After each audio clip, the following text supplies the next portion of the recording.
Innal hamdalillah nahmaduhu wa nasta'inuhu wa nastaghfiruh wa natubu ilaihi wa na'udzu billahi min syururi anfusina wa min sayyiati a'malina.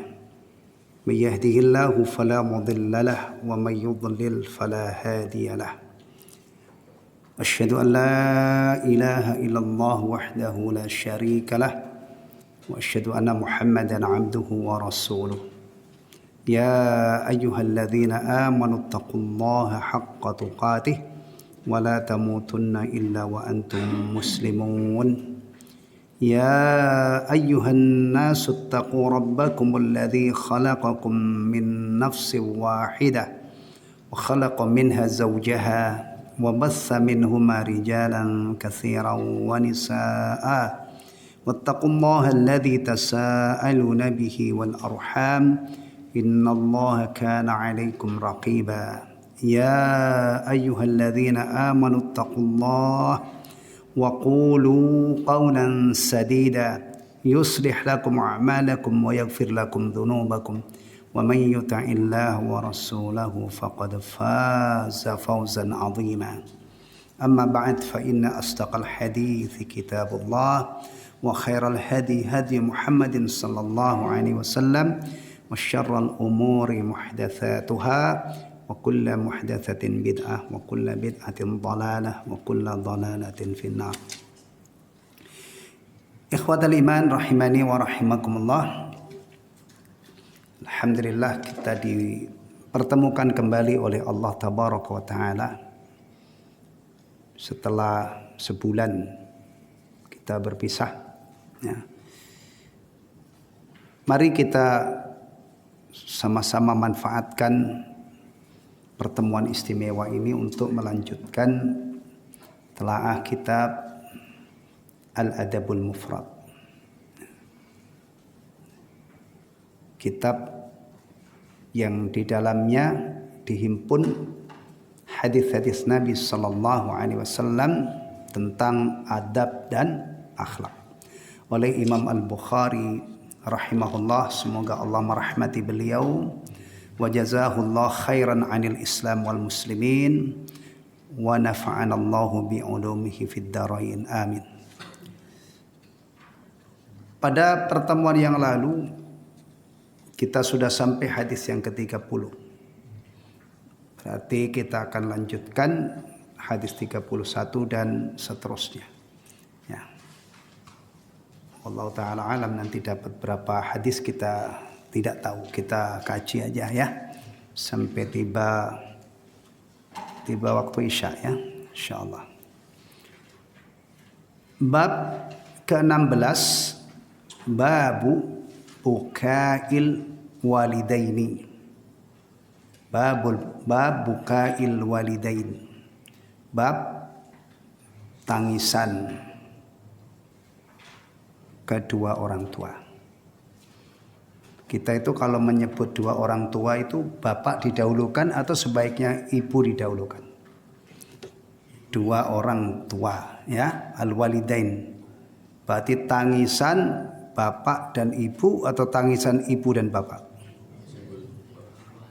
Mana yang lebih ini menurut antum? Ya, berbuat baik kepada kedua orang tua. Berbuat baik kepada bapak dan ibu atau ibu bapak? Menurut antum yang paling apa? Yang paling enak didengar, yang paling pas? Nah, bapak ibu ya.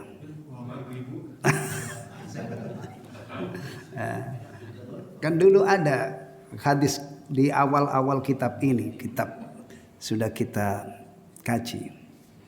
Ketika ada seorang sahabat bertanya, man abar, kepada Rasulullah ya, siapakah orang yang aku paling wajib berbakti kepadanya, paling wajib berbuat baik kepadanya? Ibumu baru bapak. Jadi supaya kita selalu ingat bahwa urusan ihsan kepada kedua orang tua itu ibu didahulukan. Makanya buat orang tua itu bagusnya dulu ibu didahulukan ya. Berbakti kepada ibu dan ayah. kepada simbok dan pae. Ya pokoknya sesuai. Iya, jangan ibu aja kan, antum yang dari kampung-kampung itu jarang yang manggil ibu kan. Ya, demikian juga ini. Bayangkan kalau sampai anak itu menangis ibunya, masya Allah, atau membuat nangis bapaknya. Kalau bapak mah kadang-kadang kayaknya kalau dibanding ibu lebih sering nangis sih daripada, ya, lebih sering nangis ibu daripada bapak ya, sebab durhakanya anak itu kan. Tayyib. Perhatikan. Nah, kalau yang selama ini sering membuat nangis ibunya, mudah-mudahan taubat. Nah, kalau yang selama ini tuh memang sudah bagus, selalu nyari ridho orang tuanya ya, berarti tambah bagus lagi. Ya. Tayyib. Antai salah annahu sami'a ibnu Umar yaqul buka'ul walidaini minal uquqi wal kabair. Dari Taisalah bahwasanya beliau mendengar Ibnu Umar radhiyallahu anhuma berkata, tangisan kedua orang tua itu termasuk kedurhakaan dan dosa besar. Ya. Jadi kalau ada anak sampai membuat orang tuanya menangis, maka perbuatannya ini dikategorikan masuk dalam uququl walidain, menyakiti orang tua, durhaka kepada orang tua, dan juga termasuk dosa besar. Kalau ada suatu perbuatan dinyatakan sebagai dosa besar, dan yang menyatakan ini Ibnu Umar radhiyallahu anhuma, seorang sahabi, bahkan bukan sekedar sahabi. Ibnu Umar radhiyallahu anhuma itu termasuk jajaran ulama dari generasi sahabat. Hati-hati, waspada terhadap perbuatan-perbuatan yang masuk dalam kategori dosa besar. Tayyib. Fiqhul hadis. Pelajaran yang bisa dipetik dari hadis yang mulia ini. Hadzal hadits walladhi marra bihi walladhi marra fi bab linul kalam liwalidain bi raqam 8 huma haditsun wahid. Ikhtasarahu Imamul Bukhari rahimahullah wa dzakarahu huna tahta bab bukaul walidain li bayani khuturatihi. Hadis ini dan yang sudah lewat pada bab bertutur kata yang lembut kepada kedua orang tua, hadis nomor 8 ya, itu adalah satu hadis ya, satu hadis diringkas oleh Imam Bukhari rahimahullah, dan di sini ya disebutkan dalam bab tangisan ibu dan bapak untuk menjelaskan betapa bahayanya anak sampai membuat orang tuanya menangis. Ini harus diwaspadai. Kita lihat hadis yang ke-8 ya. Balik ke hadis 8. Di situ halaman berapa tuh? Oh benar. Bab linul kalami liwalidayhi. Ya. Ini hadisnya cukup panjang.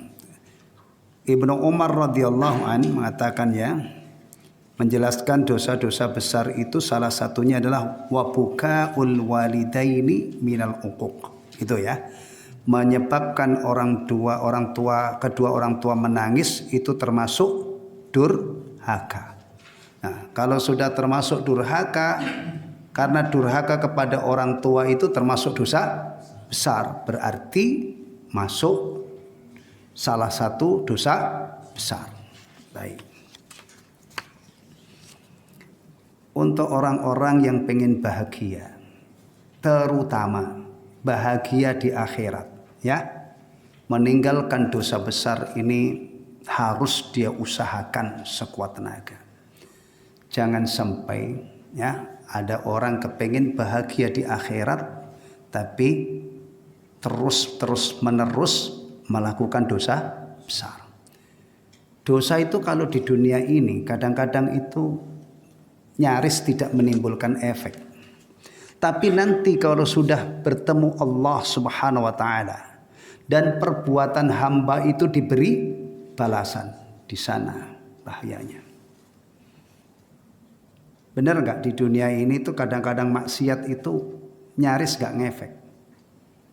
Iya, orangnya kuat yang melakukan ini duitnya banyak, puas dia maksiat. Yang zina puas, yang minum khamr puas, yang judi puas, ya kan? Yang lain-lain juga puas. Ya. Bahkan kadang-kadang orang-orang yang ahli maksiat ini duitnya juga nggak habis-habis gitu ya. Sumbernya itu mengalir dari berbagai ini sehingga dia puas. Bahkan kadang-kadang ya orang-orang yang ahli maksiat ini di dunia melakukan dosa-dosa besar itu kadang-kadang dipuja-puja orang sebagai orang sukses, orang bahagia, gitu kan? Tapi bagi orang Islam hati-hati. Karena Rasulullah SAW telah memperingatkan umatnya ada 7 dosa besar. Itu yang disebut oleh Rasulullah SAW al-mubiqat. Ijtanibu as-sab'al mubiqat.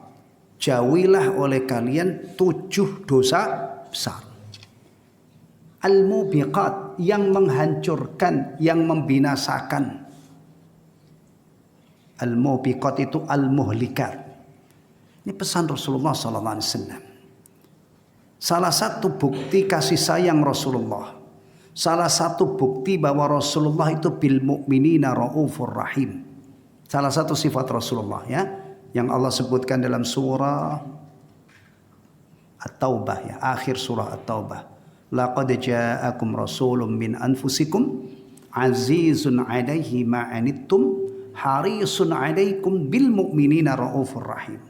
Salah satu bukti kesungguhan Rasulullah agar umatnya itu bahagia. Salah satu bukti bahwa Rasulullah itu sangat menyayangi umatnya. Dipikirkan habis-habisan oleh Rasulullah supaya umatnya ini bahagia dunia dan terutama akhirat. Rasulullah ingatkan, jauhi oleh kalian 7 dosa besar. Kemudian dari hadis ini nanti ulama membahas dosa besar itu apakah cuma 7. Ada yang mengatakan iya cuma 7 berdasarkan hadis ini. Tapi ada yang mengatakan 70 lebih. Dan kita diwarisi kitab di dalamnya berisi daftar dosa-dosa besar yang ditulis oleh Imam Adz-Dzahabi rahimahullah wa jazahullah khairan anil Islam wal muslimin. Jadi kalau kita benar-benar pengen bahagia dunia dan akhirat, maksiat itu harus kita tekan semaksimal mungkin. Terutama dosa-dosa besar. Bahayanya mengerikan. Kadang-kadang bahayanya itu kontan di dunia ini sebelum nanti bahaya yang lebih besar lagi ada di akhirat. Nah, dalam hadis ini tadi menyebabkan orang tua menangis itu karena kedurhakaan anak ya, itu termasuk apa? Menyakiti, termasuk durhaka dan termasuk dosa besar. Berarti mengamalkan hadis ini kita berusaha untuk mencari ridho orang tua kita. Ya, jangan sampai menangis karena kedurhakaan kita.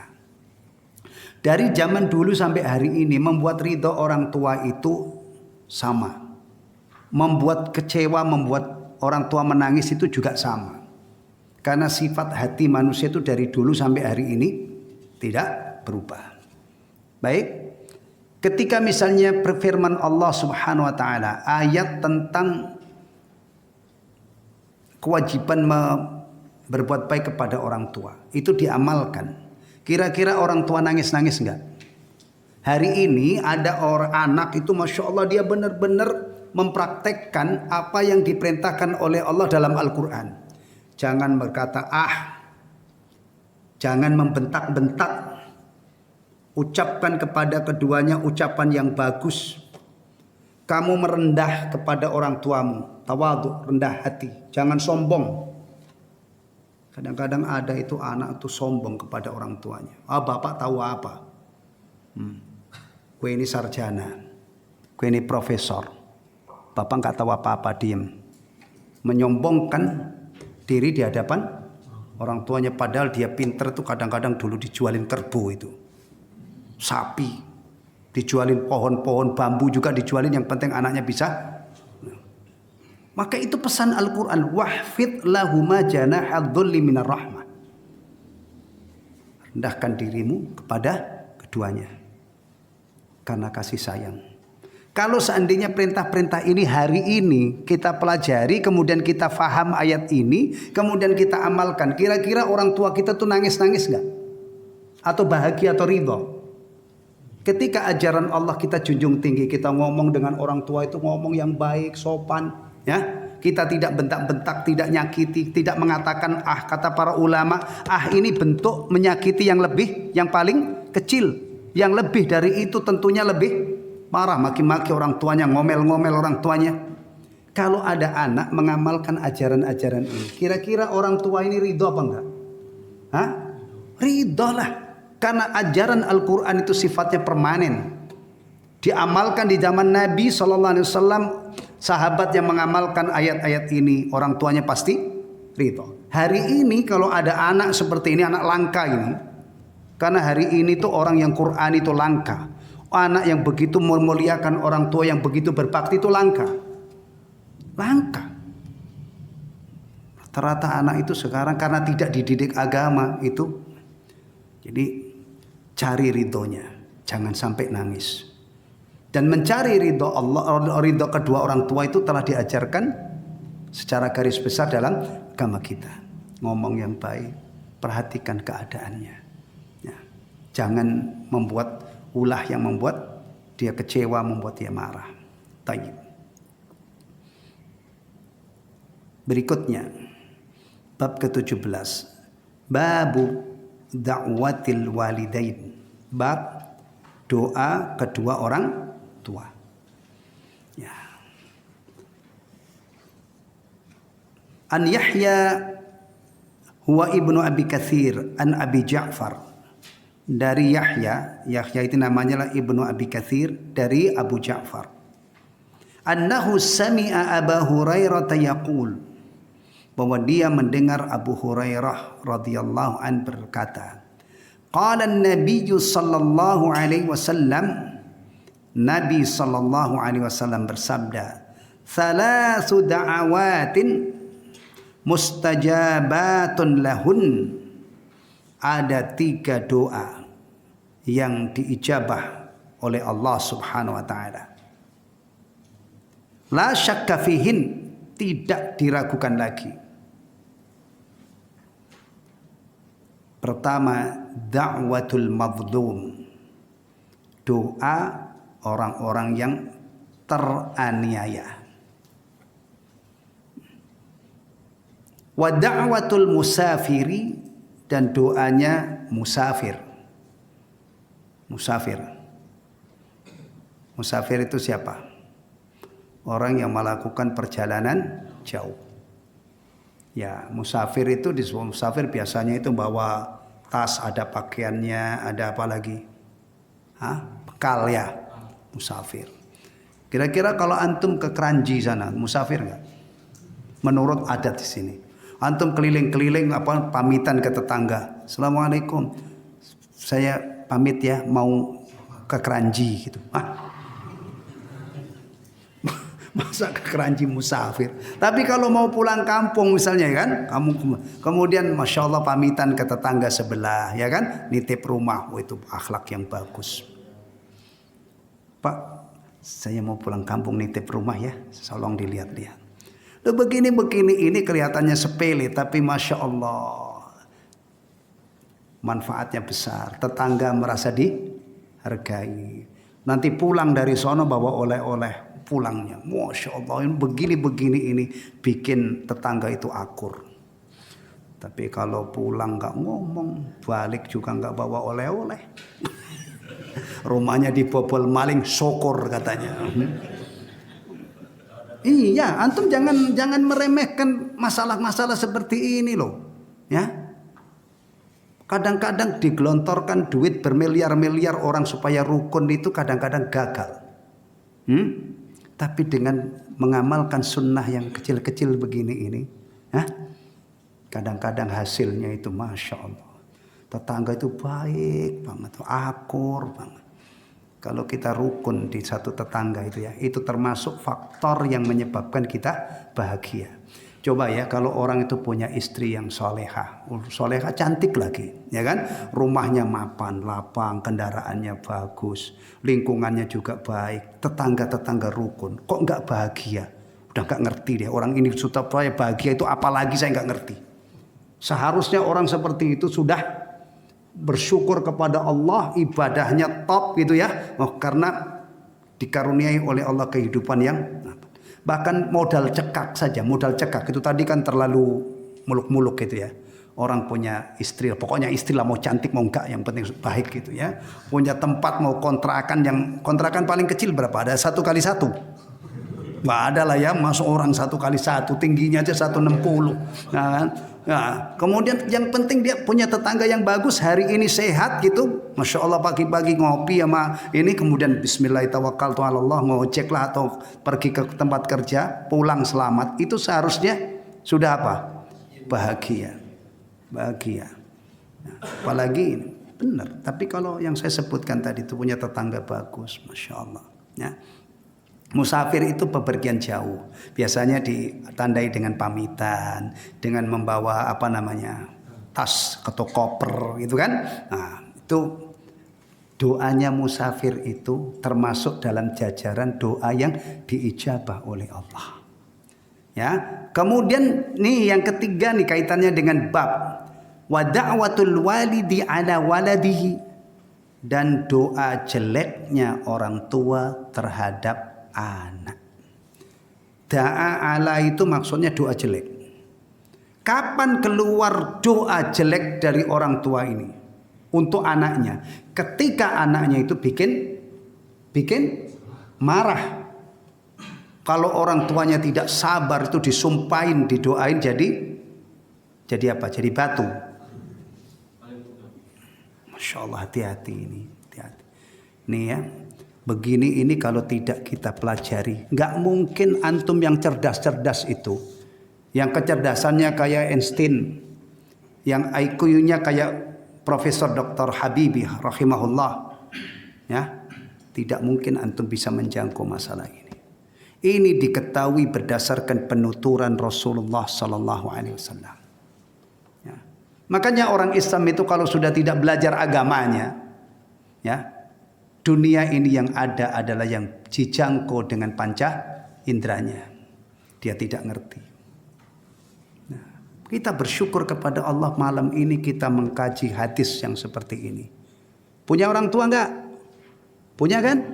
Berarti bisa langsung dipraktekkan. Ya. Di luar sana kadang-kadang orang melakukan ini tuh enggak ada takutnya, enggak ada ini. Dakwatul madlum, biasanya yang berpotensi mendolimi itu orang kuat, mendolimi orang lemah. Begini ini mestinya disampaikan di hadapan pemimpin-pemimpin, pejabat-pejabat tinggi, di hadapan orang-orang kaya yang punya anak buah, yang punya karyawan.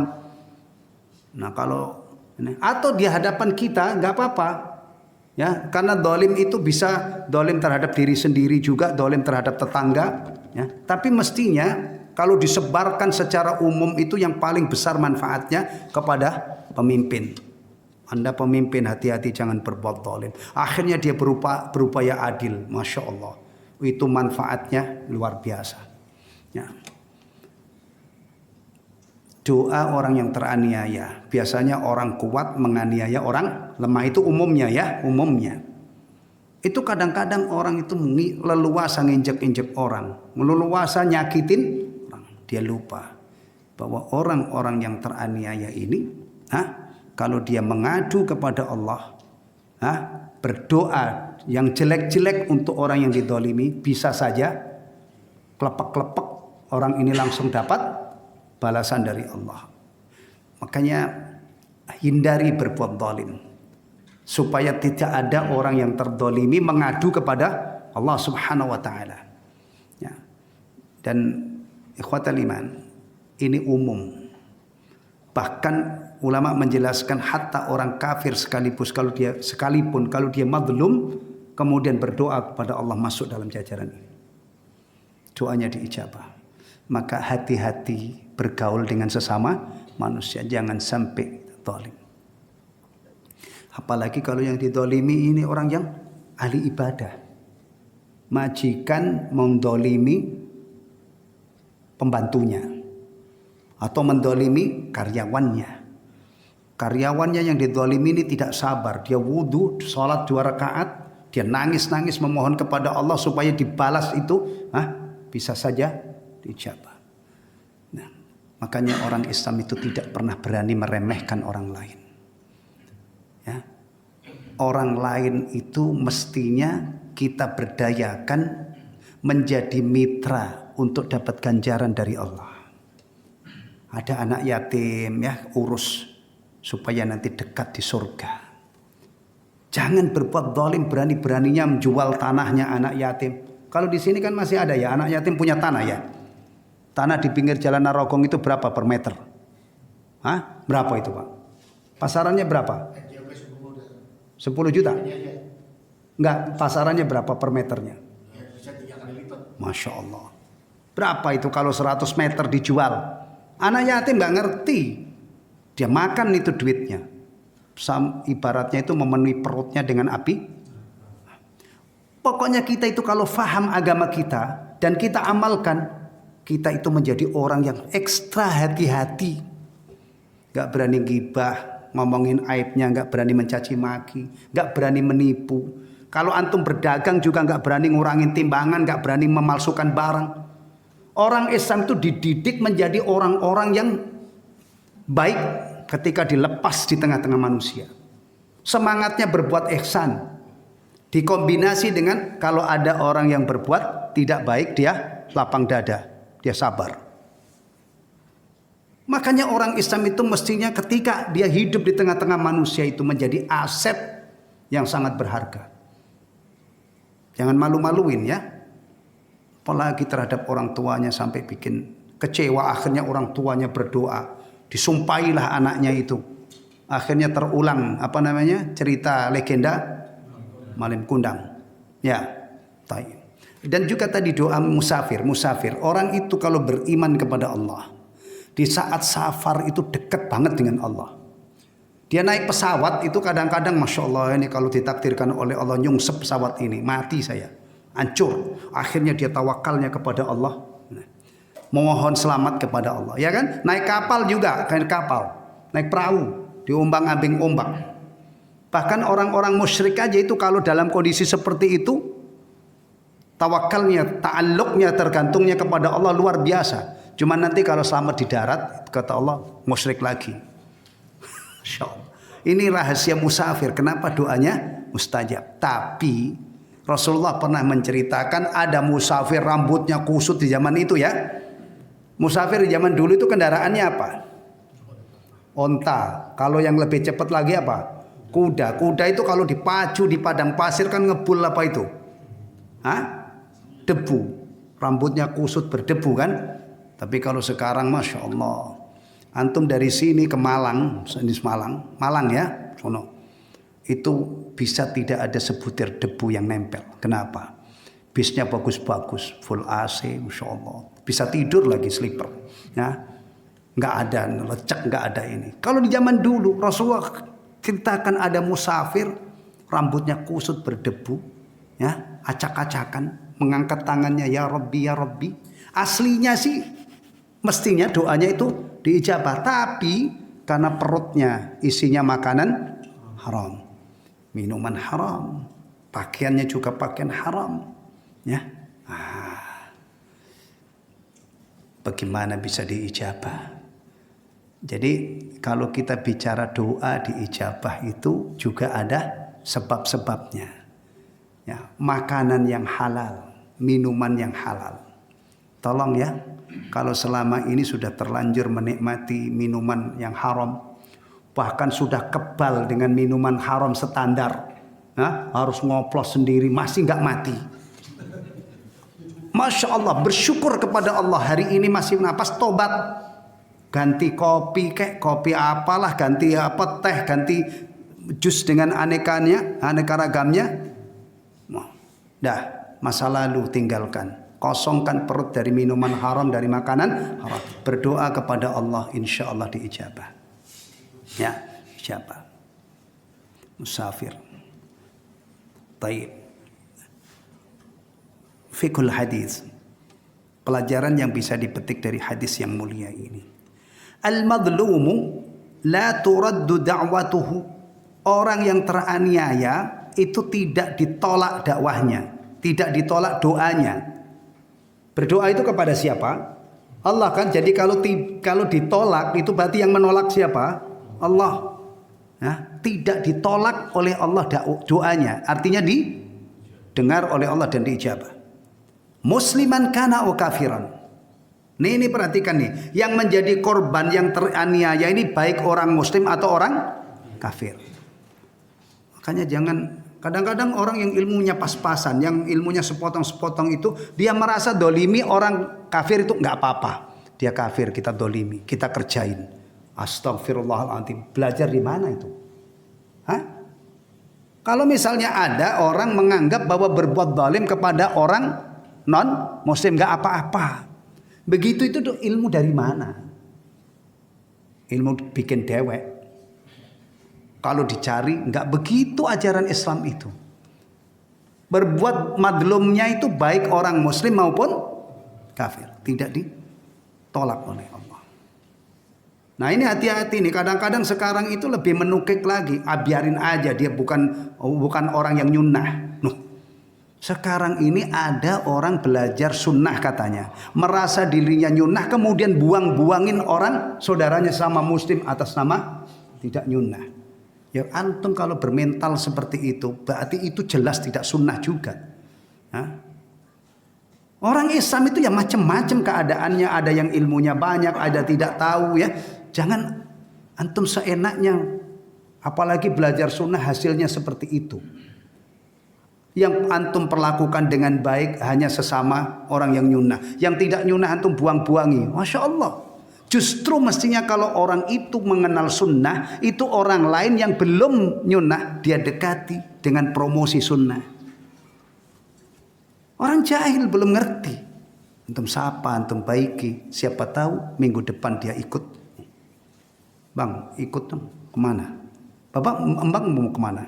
Mau ke musola? Ikut. Karena dia simpatik.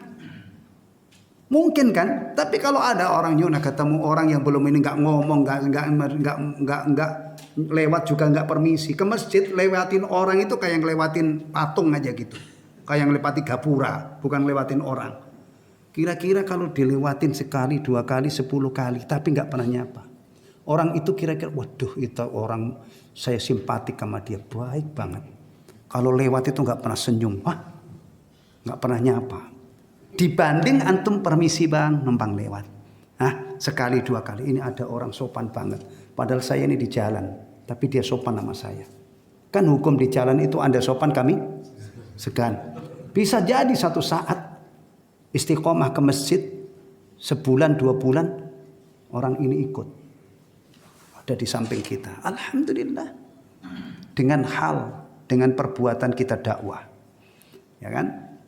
Ya, besok orang sakit itu kalau dalam ajaran Islam itu dibatasi enggak? Syaratnya yang dibesuk ini yang dapat ganjaran harus ini, harus ngajinya sama, harus sudah berjenggot, harus sudah ini. Ada enggak itu? Enggak ada, besuk orang sakit. Bahkan orang kafir pun Rasulullah pernah besuk orang kafir, didakwai. Sama seperti berbuat baik kepada tetangga, nanti ketemu dalilnya di sini. Cuman saya majukan aja dulu. Berbuat baik kepada tetangga itu ada syaratnya. Tetangga harus muslim, harus itu ada enggak? Enggak ada. Cukup orang itu statusnya sebagai tetangga kita, apalagi tetangga dekat, kita diwajibkan berbuat baik. Jangan kasih syarat-syarat yang macam-macam, yang tidak disyaratkan dalam syariat, yang tidak disyaratkan oleh Allah dan Rasulnya. Ya. Taib. Da'watul musafir, kesimpulan yang kedua, mustajabun li'anna du'aahu la takhlu minar riqqah. Doanya orang musafir, doa musafir itu diijabah karena doanya itu selalu disertai dengan kelembutan hati. Tadi orang itu kalau musafir ya, itu ketar-ketir jangan-jangan terjadi sesuatu. Dia dekat dengan Allah.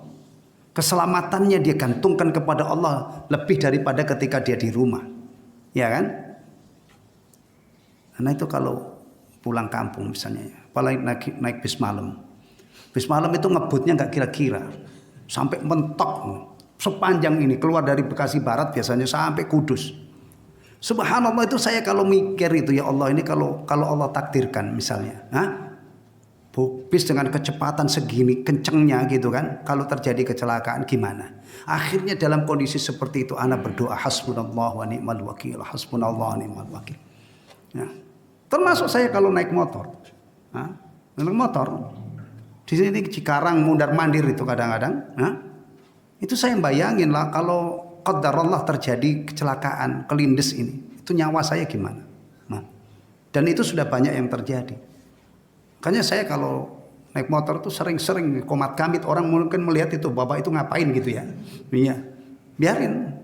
Saya baca dzikir hasbunallah wa ni'mal wakil, hasbunallah, atau yang lain kadang-kadang minta dilindungi oleh Allah sepanjang jalan. Alhamdulillah selamat misalnya gitu. Jadi ketika kita ada di jalan raya, ketika kita naik pesawat, ketika kita naik kereta, ketika kita naik kapal, itu memang nyawa itu ibaratnya di ujung apa itu sana?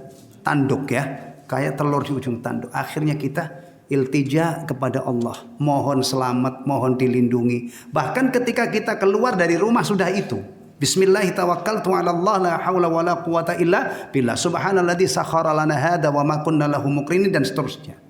Musafir, orang beriman dalam keadaan safar itu dekat sekali dengan Allah. Ta'alluqnya kepada Allah, ketergantungannya kepada Allah begitu kuat. Dan kalau dia berdoa dalam keadaan seperti itu, ya, kemungkinan besar ini diijabahnya itu besar banget.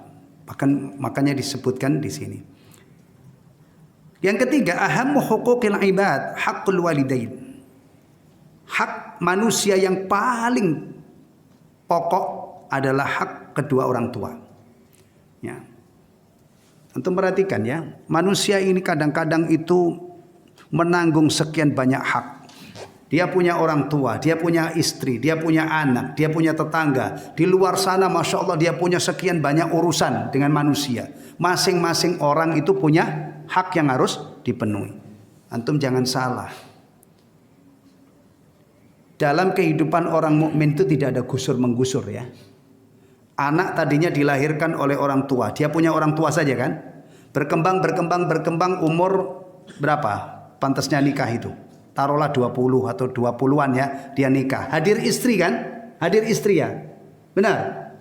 Ini tidak gusur posisi orang tua. Tetap birrul walidain, tetap wajib. Ya kan? Berbuat baik kepada, memperlakukan istri dengan baik juga wajib. Nanti kalau dari nikah ini punya anak, minimal secepat-cepatnya orang nikah punya anak itu berapa bulan? 9 bulan, 8 bulan ya. Kalau baru 3 bulan sudah lahir tuh udah di DP dulu itu. Iya kan? Bener kan? Bener. Ya. Tayyib. Anak itu nanti juga kadang-kadang subhanallah diberkahi oleh Allah, anak 1 lahir, 2 lahir, 3, 4, 5. Sudah punya ibu bapak, punya istri, ya kan? Punya anak 5, nanti di kantornya dia jadi direktur, makin ini, urusannya dengan 1000 orang karyawan misalnya, ya kan? Ini kan berkembang. Awas, antum tetap harus mengetahui bahwa hak orang tua itu yang paling utama.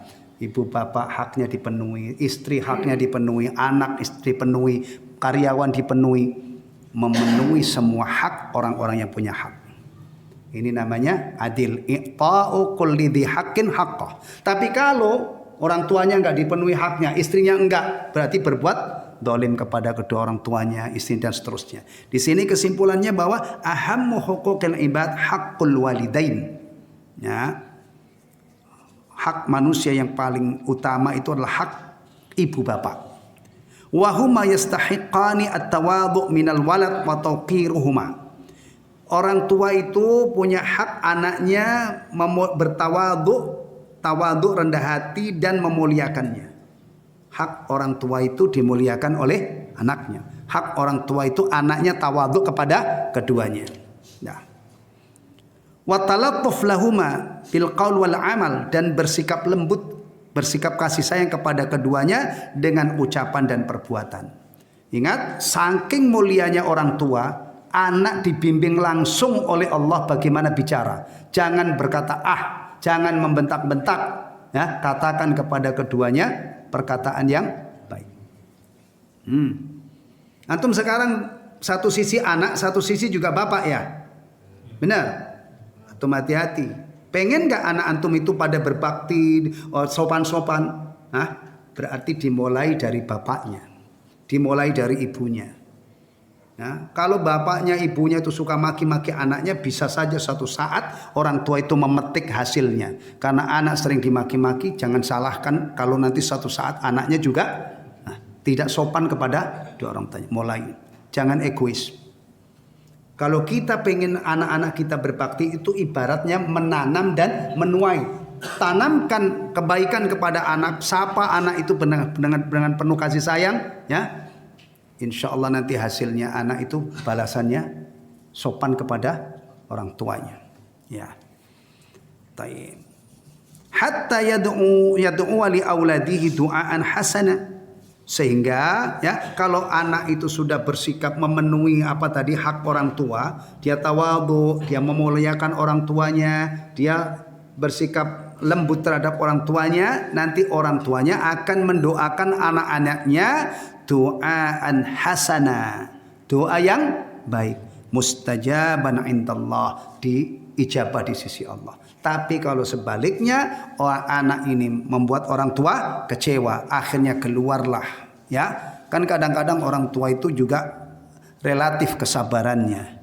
Ada orang tua itu yang dihajar oleh anaknya kayak apa, sabarnya nggak habis-habis, tetap sabar, tidak pernah keluar kutukan-kutukan atau doa yang jelek. Tapi kadang-kadang ada juga yang kurang sabar, anaknya itu satu dikutuk jadi doain jelek jadi ini, jadi dijabah oleh Allah. Akhirnya belakangan dia menyesal, ya Allah, anak saya nggak ada yang jadi orang. Padahal dulu yang doain jelek itu siapa? Orang tuanya. Jadi hidup ini harus dua arah, ya. Anak berusaha mencari ridho orang tua semaksimal mungkin. Dan kalau seandainya orang tua itu anaknya belum membuat dia ridho, dia harus apa? Sabar. Jangan sampai ketika dikecewakan anak gampang keluar doa-doa yang tidak baik. Nanti kita khawatirkan, ya, doa orang tua yang diijabah ini akhirnya membuahkan apa? Penyesalan di belakang hari. Ya. Taib. Ada dengar adzan? Iya. Ada? Bismillahirrahmanirrahim.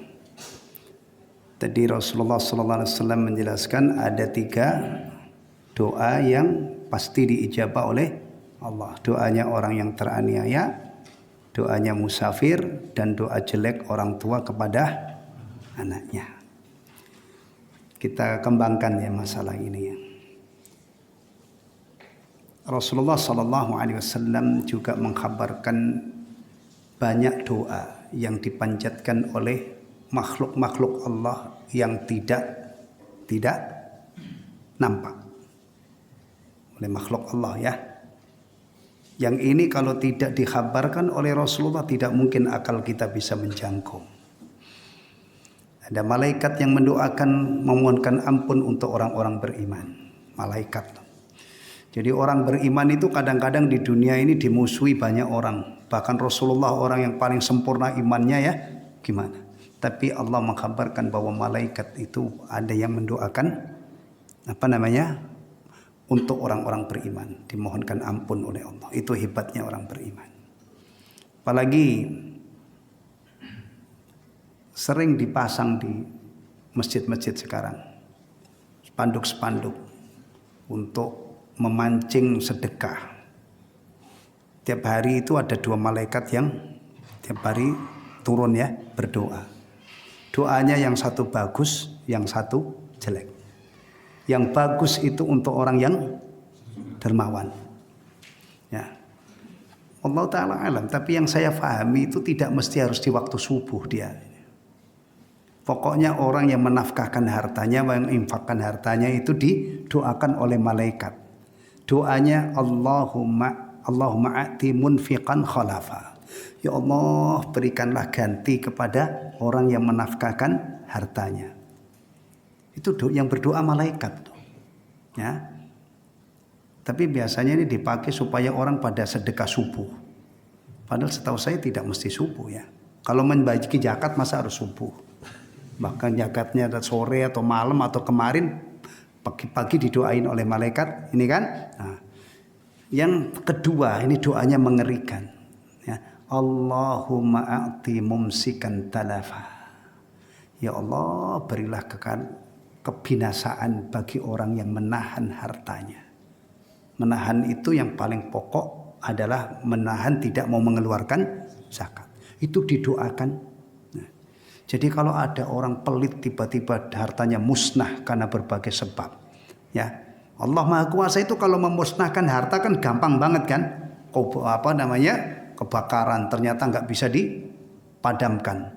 Ya, terjadi kebakaran nggak taunya jalan menuju itu macet total. Nah, mobilnya nggak bisa tahan ya, akhirnya ludes mati. Bisa saja kan? Nah, ini juga harus diwaspadai. Rasulullah juga mengkabarkan malaikat, ikan-ikan yang ada di laut, semut-semut yang ada di lubang-lubangnya itu mendoakan orang-orang yang mengajarkan kebaikan kepada manusia. Masya Allah. Ini juga masalah gaib ya yang dikabarkan oleh Rasulullah SAW. Ada malaikat yang mendoakan, ada makhluk-makhluk yang mendoakan. Ya, ini tadi 3. Tapi kalau kita kembangkan ada malaikat, ada makhluk-makhluk Allah Subhanahu wa taala yang mendoakan mohonkan ampun untuk orang-orang yang taat kepada Allah dan Rasul-Nya. Baik. Baik. Lanjut satu hadis cukup? Hah? Tanya jawab. Ya. Ya. Ini cerita Juraij ya. Kalau Malim Kundang itu kan legenda namanya ya. Joko Kendil itu juga legenda ya. Zaman segini ada saya lihat di YouTube itu ada musafir atau ngakunya namanya Joko Kendil. Naik macan warna putih, nggak taunya naik ojek dia. Ya Allah, ada-ada aja zaman sekarang ini ya.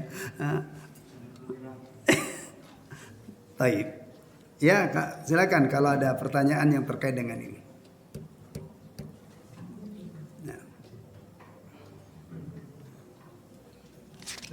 Ya. Bagaimana dengan bagian tadi menyangkut masalah bicara dengan orang tua, Ustaz? Nah. Sekarang kita beberapa daerah itu ngomongnya keras, udah watak dan biasa. Komunikasi dengan orang tua pun seperti itu statusnya gimana? Iya. Ikhwatal iman rahimani wa rahimakumullah.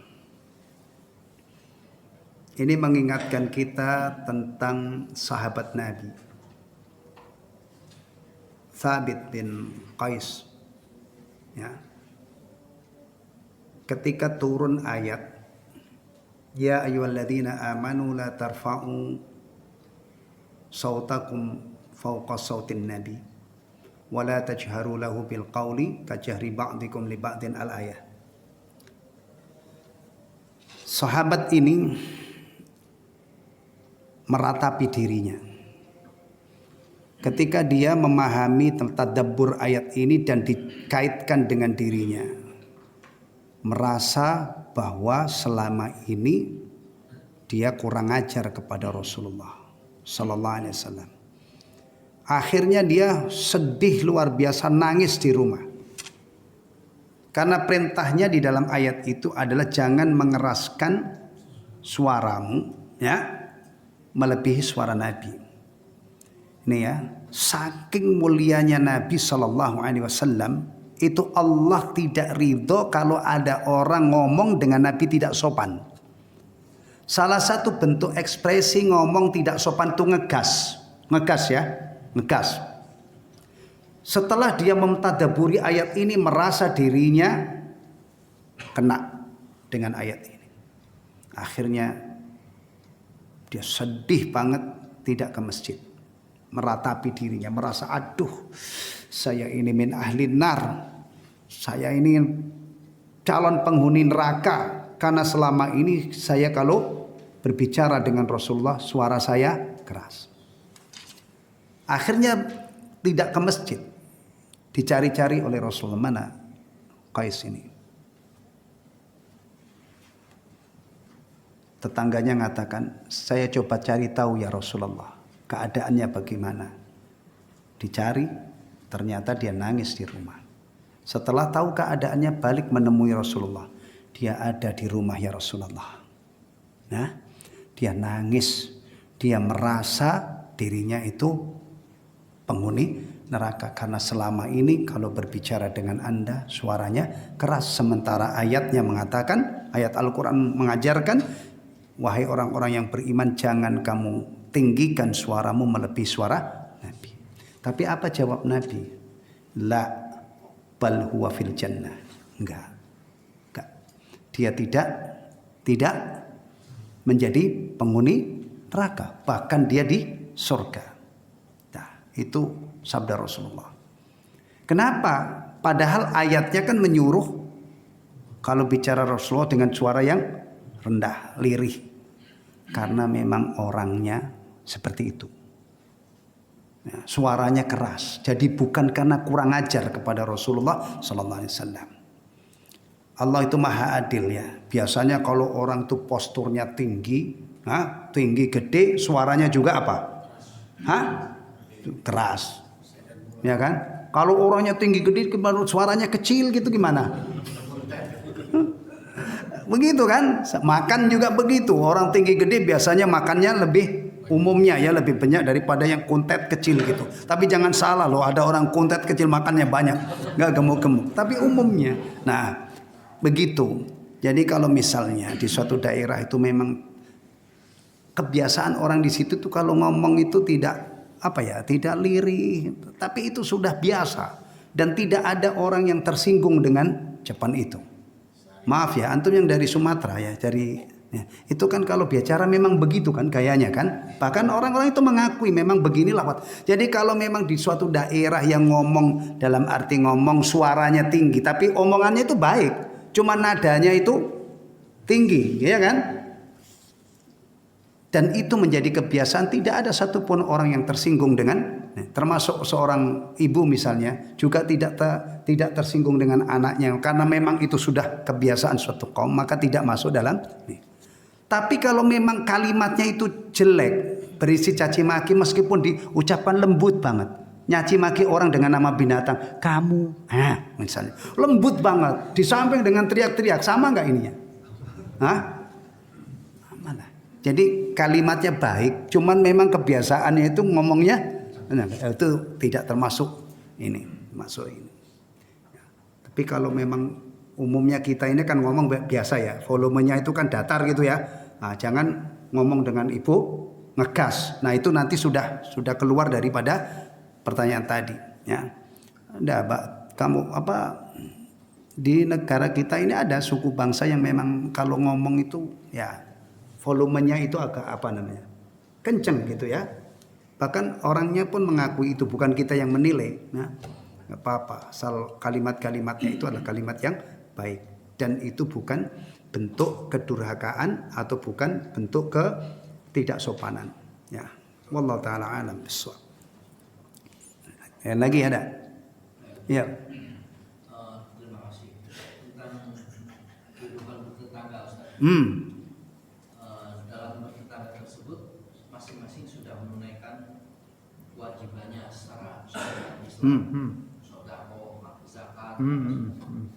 Bagaimana kalau seumpamanya tetangga tersebut sering membuat ulah, misalnya dia punya trik meminta atau meminjam katakanlah pinjam uang,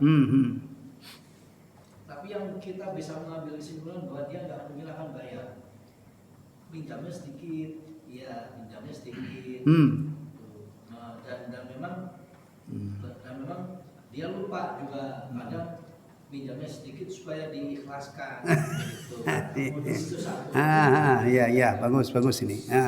Yang kedua, bagaimana cara menolak tetangga yang memberi makanan qadarullah umpamanya kita tidak suka, keluarga, anak-anak kita juga semua tidak suka. Wah, bagus. Ya. Baik. Bismillahirrahmanirrahim. Islam itu kalau mendidik kita itu sempurna. Ya, jadi tidak mungkin hanya sepihak. Sebagaimana rumah tangga itu istri dididik, suami juga dididik. Dikenalkan, ini loh Allah dan Rasulnya itu mengatur kamu sebagai istri begini, kamu sebagai suami begini. Demikian juga tetangga muslim, dua orang ini, dua-duanya berkewajiban untuk dalam kehidupan bertetangganya ini mengamalkan pedoman yang bersumber dari Allah Subhanahu wa taala dan Rasulnya. Ya, begitu. Demikian juga orang yang berhutang piutang, yang berhutang dengan yang dihutangi juga masing-masing dua pihak ini dibekali syariat yang sempurna ini. Ya, jadi lengkap. Sekarang kalau misalnya ada seseorang, ya, dia sudah berbuat baik kepada tetangganya, berarti dia sudah menjalankan perintah Allah. Kalau seandainya tetangganya ini menyakiti dia, seandainya ya saya buat contoh yang ini dulu. Saya baik kepada tetangga, tapi tetangga itu jahat kepada kita. Kita bisa dapat ganjaran dua arah. Kita berbuat baik kita kepada tetangga dan kesabaran kita, ketabahan kita terhadap gangguan tetangga. Ini luar biasa. Ya. Jadi kalau ada orang misalnya dia berbuat baik kepada tetangganya jahat, dia bisa dapat dua kebaikan. Berbuat baiknya ini hebat, ini dia berbuat baik kepada tetangga yang tidak baik, ini hebat banget. Dia sabar, dia tabah dengan gangguan tetangga juga ganjaran. Itulah orang mukmin. Dia berbuat baik, dia sabar atas gangguan tetangga. Bahkan kalau kita bicara sabar itu ya ajaran sabar dalam Islam itu salah satunya adalah kemungkinannya kita punya tetangga yang tidak baik, kemudian sabar. Bahkan kadang-kadang kesabaran itu membuahkan ending ya, akhir yang manis yang luar biasa. Baik. Mengenai kalau ada tetangga yang seperti tadi, dia itu punya mental yang tidak baik. Jalurnya ngutang tapi dia lihai apa licik? Lihai sama licik itu kadang-kadang nggak bisa dibedakan. Yahudi itu banyak yang memuji-muji yang Yahudi itu hebat gitu kan. Yahud sampai pujian saja Yahud gitu kan. Padahal Yahudi itu sebenarnya bukan pinter ya iya, tapi pinter keblinger. Itu berarti apa? Ya culas, licik dan lain sebagainya kan. Balik ke sini. Orang Islam itu bukan orang yang bodoh. Ingat baik-baik. Yang namanya dermawan itu tidak harus memberi kepada setiap orang yang meminta. Karena kalau ini orang Islam itu setiap ada orang ngerengek-ngerengek minta langsung diberi. Kalau zaman sekarang bisa orang oon, bukan orang dermawan. Karena dimanfaatkan banyak orang jahat pada minta. Ya, apalagi kadang-kadang orang jahat ini dia punya teman banyak. Datengin Pak Fulan, Pak Prapto tinggal di sono. Orangnya baik banget. Kemarin saya tipu dia dapat. Akhirnya apa? Duitnya dia ambilin. Berarti kita harus cerdas.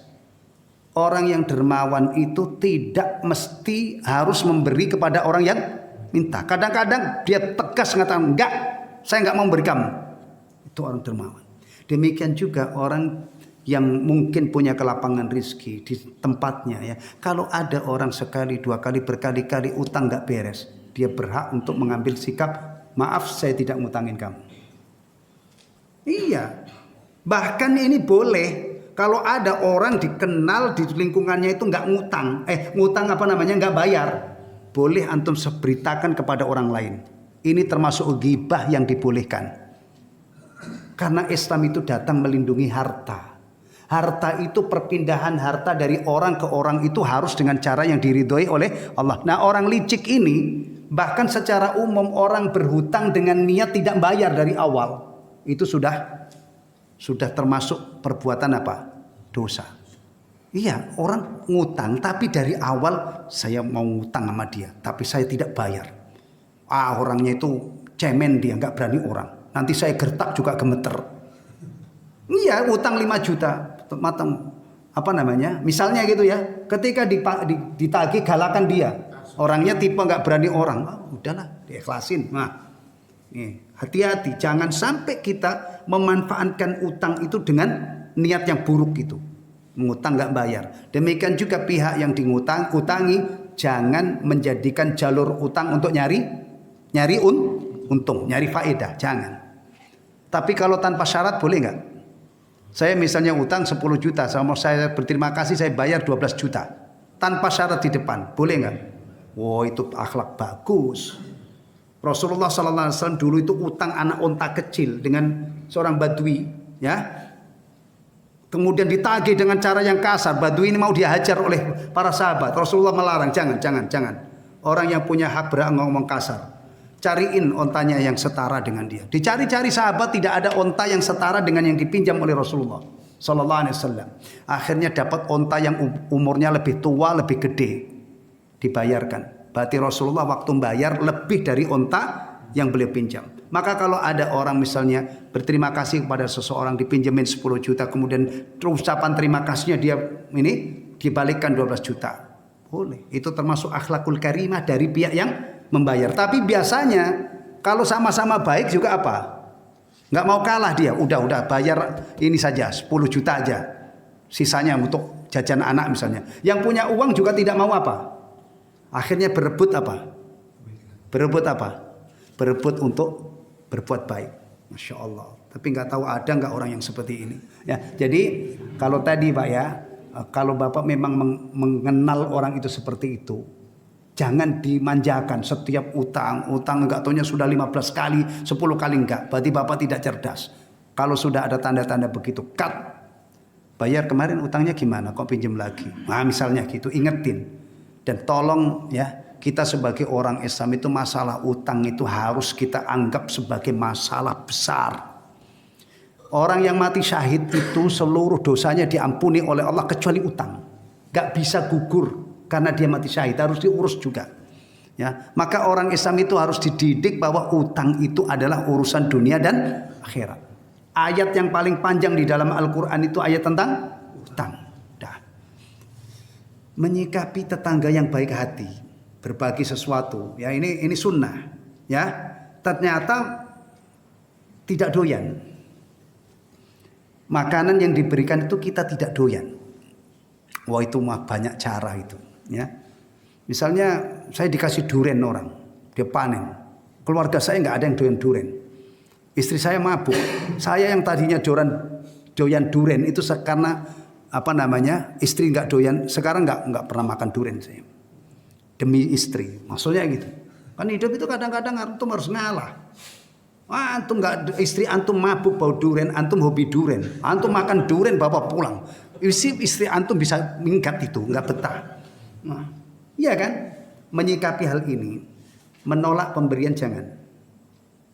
Ya, karena menolak pemberian itu orang bisa kecewa. Kecuali kalau memang barang haram, ya. Misalnya antum bertetangga dengan orang dikasih makanan yang haram misalnya. Jelas haram ya. Nah, oh maaf, saya tidak mau. Tapi kalau ini barang yang halal sementara kita tidak berselera, dan itu wajar. Banyak loh orang makanan itu yang sebagian orang hobi luar biasa, tapi sebagian yang lain tidak doyan sama sekali. Terima, kemudian berikan orang lain. Ya. Berikan ke orang lain, misalnya tawarkan ke orang. Ada satpam, ada ini misalnya, Pak, saya dapat makanan ini, Bapak mau nggak? Kita tidak menolak pemberian orang, Kemudian, tapi juga kita harus hikmah ya, jangan di depan orangnya itu kita berikan orang bisa tersinggung juga. Cari cara, ya, cari cara, ya kan? Cari cara. Pokoknya apa namanya, kita itu harus cerdas, harus berhati-hati, jangan sampai membuat kita kecewa. Prinsipnya begini, khotaliman, minta itu pantang, kecuali dalam keadaan darurat ya. Tapi kalau diberi tanpa minta, terima.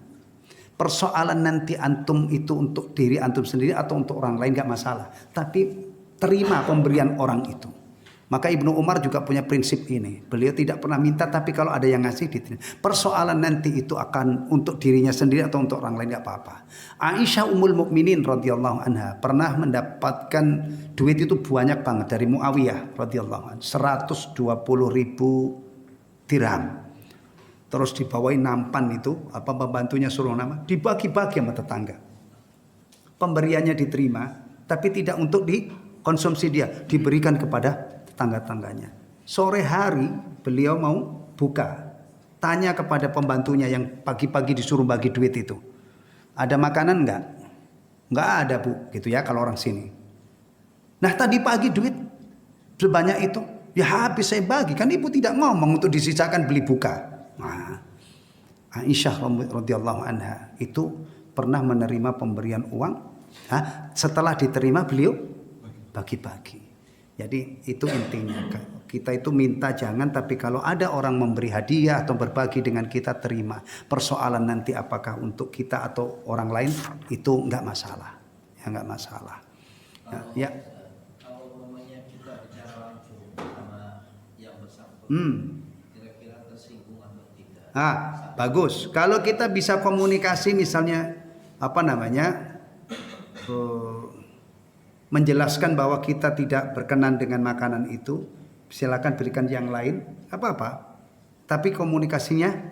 Tapi biasanya kalau tiba-tiba sudah dibawa ke rumah, ditentengin ini sekeranjang, oh maaf saya nggak doyan. Itu susah membayangkan untuk tidak tersinggung. Tapi kalau misalnya barangnya itu belum ada, mungkin di ini Pak. Sekarang kan kadang-kadang orang mau ngasih sesuatu itu ngabarin dulu ya. Nah, ya Pak saya punya ini lagi panen ini durian misalnya. Bapak doyan durian enggak? Nah kalau baru begini ini kita nego gitu. Oh maaf saya tidak, keluarga nggak ada yang doyan. Kasihin yang lain. Beda nggak dengan yang sudah dibawa tadi? Ini ya, kadang-kadang ada orang tuh ditawarin dulu juga kan? Karena mungkin makanan ini tidak ada sebagian orang yang tidak doyan, itu juga benar. Tapi kalau misalnya kayak rambutan, mangga, setahu saya hampir semua orang itu doyan. Biasanya nggak ditawarin dulu ya. Umumnya kan sama seperti oleh-oleh yang dari daerah-daerah yang umumnya itu menjadi makanan. Orang pulang dari Jogja gitu ya, dari Jogja, ya kira-kira nelpon dulu nggak ke tetangganya, Bu, ini saya di Jogja, ibu mau nggak saya beliin bakpia misalnya? Umumnya enggak, ya kan? Karena makanan ini rata-rata orang itu apa? Doyan. Biasanya langsung dibawain, bawa pulang dikasihin. Ya. Kecuali kalau yang yang mungkin sebagian besar orang itu tidak doyan, mungkin kadang-kadang ditawarin terlebih dahulu. Ya. Kita yang harus bisa ini Pak ya, memperkirakan kira-kira kalau saya menolak, kalau kira-kira saya ngomong begini ini tersinggung atau enggak, itu kita harus bisa ngukur dengan ukuran, diantaranya ukuran diri kita ya, karena kita itu diperintahkan untuk memperlakukan orang lain seperti diri sendiri. Wallahu taala alam bissawab. Ya. Ada lagi? Cukup? Ya. Ini insya Allah ya, pertemuan yang akan datang itu kita akan menelaah kisah menakjubkan. Ini kalau di dalam bab karomah para wali, ini termasuk contoh karomah. Karomah itu hal yang luar biasa yang Allah kehendaki terjadi pada hambanya yang soleh, yang bertakwa. Ini kalau tadi saya bercanda kan, ada legenda siapa namanya, Malim Kundang, Joko Kendil, macam-macam itu ya. Ini bukan legenda, ya. Ini adalah hadis Nabi Sallallahu Alaihi Wasallam ya. Bahkan ini diriwayatkan Imam Muslim juga ya. Hadis riwayat Bukhari Muslim. Kisah tentang Juraij. Juraij. Ya. Juraij. Ini kaitannya dengan hadis yang pertama tadi. Ada satu peristiwa yang sebagai bukti bahwa doa jelek orang tua itu hati-hati bisa diijabah oleh Allah. Juraij ini soleh banget, ahli ibadah. Nah, ibunya datang dia sedang sholat, nggak dibukain pintu, ibunya kecewa. Sekali, 2 kali, 3 kali. Akhirnya ibunya kelepasan doakan jelek kepada Juraij, diijabah oleh Allah. Beda dengan anak sekarang ya, ibunya manggil-manggil nggak dengar itu lagi main game dia. Umumnya iya kan, jujur aja. Ya. Ini sholat sunnah gitu. Sampai akhirnya ibunya itu nggak dibukain pintu, tidak tahu kan kalau anaknya ini sholat. Nah, keluarlah doa. Akhirnya diijabah oleh Allah. Apa cerita selengkapnya? Nanti tunggu bulan depan. Nah, kan begitu kan, di luar itu juga sinetron itu katanya juga begitu, diputus di saat orang sedang saat. Saya juga gunakan yang sama, mudah-mudahan antum balik. Apalagi kalau antum kabarin teman-teman antum, kejuannya itu seru loh, nanti bulan depan gitu, kisah Juraij. Nggak taunya Masya Allah antum masing-masing bawa 2-3 akhirnya sampai luar. Kalau sampai luar paling Pak Prapta nanti bikinin tenda nanti. Tayyib. Alhamdulillahilladzi bi ni'matihi tatimmus shalihat. Subhanakallahumma wa bihamdika asyhadu an la ilaha illa anta astaghfiruka wa atubu ilaik. Assalamualaikum warahmatullahi wabarakatuh.